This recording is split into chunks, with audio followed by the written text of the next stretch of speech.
O Seminario de Onomástica da Real Academia Galega ditaminou cambiar para o Castro de Caldelas a denominación oficial do concello ata agora chamado Castro Caldelas. Por unha parte, porque no anterior nomenclátor xa o nome da capital municipal figuraba como Castro, con artigo, e así había discrepancia entre ese nome e os da parroquia e o concello. Por outra, porque desde a Idade Media encontramos exemplos da forma o Castro de Caldelas como nome da parroquia e da vila, como nun testamento de 1376 en que o testador deixa o seu selo de prata a Santa María do Castro de Caldelas, ou noutro de 1408 en que un zapateiro reside no Castro de Caldelas. A forma con artigo e unida con preposición tamén aparece en textos dos séculos seguintes, xa en castelán. Así, nun documento do XVI recóllese unha venda dun veciño de la villa del Castro de Caldelas e noutro tamén dese século participa un veciño del Castro de Caldelas.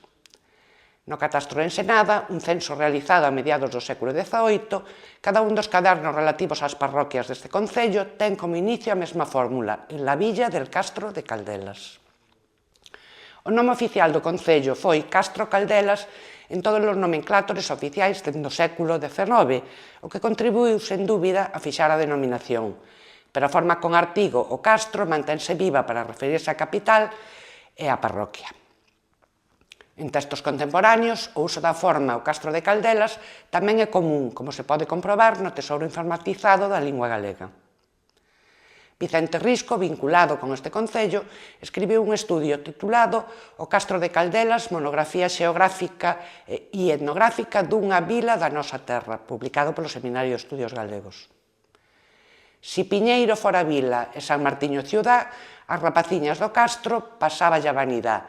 Recolleu no concello esta cantiga a investigadora e musicóloga Dorothée Schubert no último cuarto do século XX.